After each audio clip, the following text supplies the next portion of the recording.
L'acida solitudine di un paesaggio agreste dove la serena fatica dell'uomo segna il trascorrere delle ore, i verdi teneri dei campi seminati e quelli più cupi dei boschi, lindi villaggi rurali che ci vengono incontro. Tale è l'aspetto della Slovenia. L'Italia può ben riconoscere come sua questa terra. Una quercia millenaria affonda le sue radici sull'altura dove sorge il castello di Turriac, quasi simbolo dell'antico ordine feudale che resse questa regione. Più avanti, la natura stessa sembra avere esteso sin qua i limiti dell'Italia. Le acque della Ljubljanca, il fiume che oggi attraversa Lubiana, sono in gran parte di risorgenza carsica.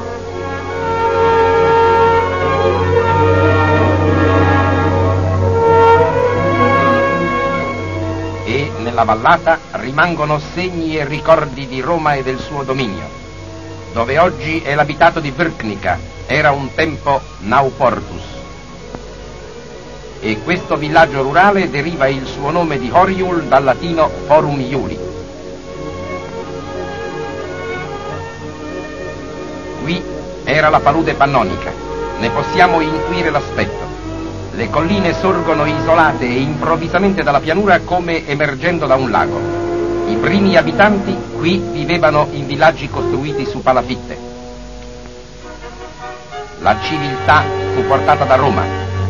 Nei musei di Lubiana ne sono conservati con orgoglio i ricordi tramandati dagli antichi marmi e dalle pietre. Evento precorritore del destino.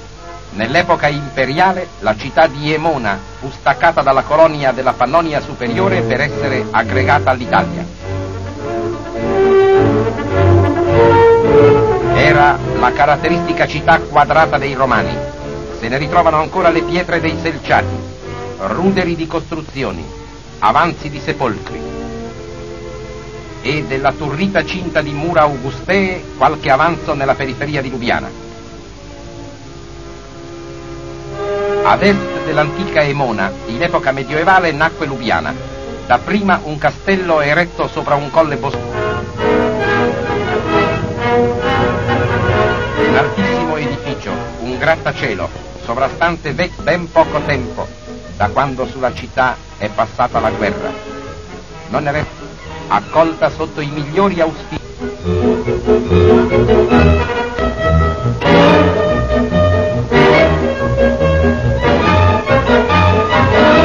Arditamente una colonna, simbolo della cultura. Essa è frequentatissima, e non solo dagli studenti, perché il bisogno della cultura è sentito anche dalla massa di questo popolo che conta in Europa la più bassa percentuale. Anche la scuola di musica ha molti allievi e raccoglie intorno a sé un gran numero di appassionati. L'anima del popolo sloveno è profondamente musicale. I nostri classici sono ben conosciuti e amati. Ecco l'orchestra del conservatorio che sta provando la partitura di un compositore italiano.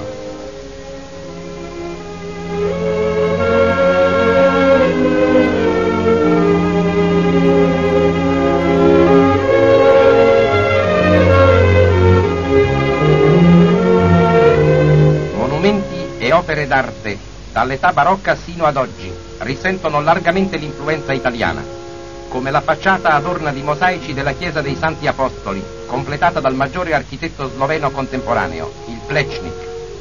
Artisti venuti dall'Italia lavorarono sovente a Lubiana. La volta del Duomo ha un vasto complesso affresco di Giulio Quaglio, del quale è anche una pregevole fuga in Egitto. L'interno di San Giacomo è ricco di opere di scultori nostri, dal Contieri che vi modellò questi due angeli, al veneziano Francesco Robba, noto oltre che per il suo valore per la bizzarria di firmare le opere unendo nelle sue figure il medio e l'anulare delle mani, in modo da riprodurre le due B del suo cognome.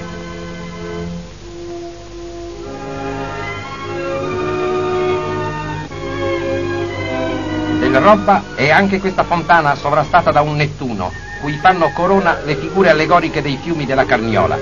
Un ricordo non soltanto casuale, ma ben vivo nelle forme del Bernini e della sua...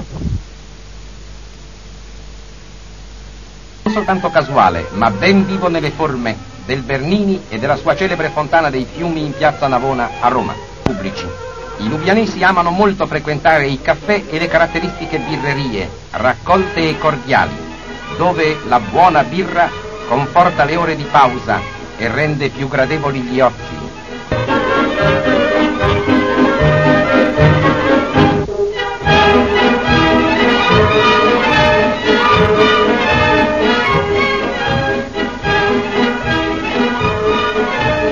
Dalle birrerie ai caffè mondani, più bello, più moderno fra tutti, quello installato in una specie di veranda proprio all'ultimo. Lubiana, a un mondo del popolo, ha dato un senso romano all'architettura slovena contemporanea.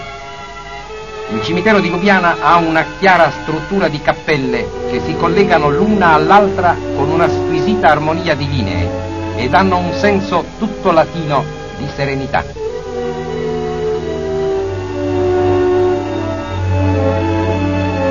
Il parco T